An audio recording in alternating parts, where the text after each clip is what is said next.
Muraho neza nshuti zanjye, nongeye kubasuhuza muri aka kanya, ngira ngo dukomeze rya somo ryacu rivuga ngo kwiga ikigande mu kinyarwanda.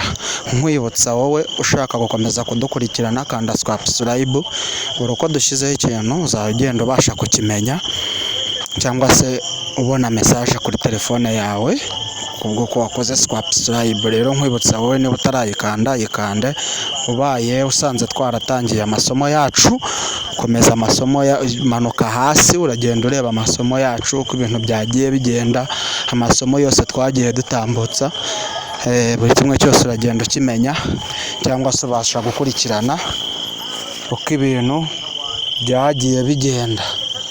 Tukiri aho ngaho rero, mbadde nsaba abantu muntu yenna nga ayagala kuwuliriza ebyaffe gwe nyiga subscribe, kati buli uko tutaddeko ekintu buli lunaku ogenda ng'okiraba, buli lunaku ng'ogenda ng'okiraba. Kati gwe nkwagaliza oba nga osanga nga twatandika dda nga kuyiga, guyikirira wansi ogenda kusangako ebirala bingi.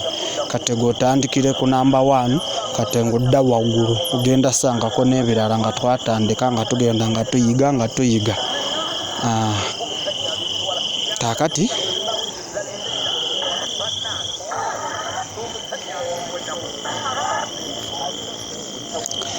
Kaakati mbadde nsaba buli muntu yenna ng'agende ng'anyiga, agenda sanga kw'ebintu twateekako.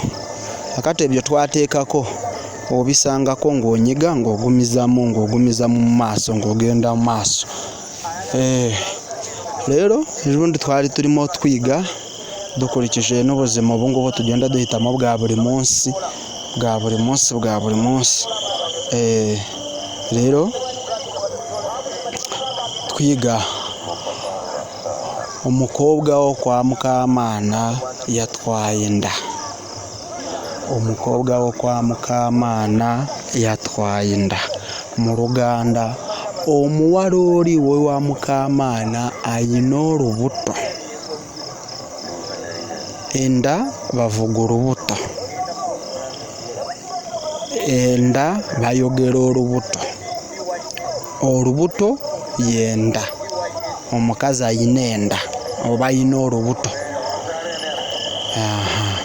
Kaakati awo oba ng'oyagala kuyiga, gwenyiga subscribe, yagumya ng'ogenda ng'olaba ng'ebyaffe ng'obiraba nga buli lunaku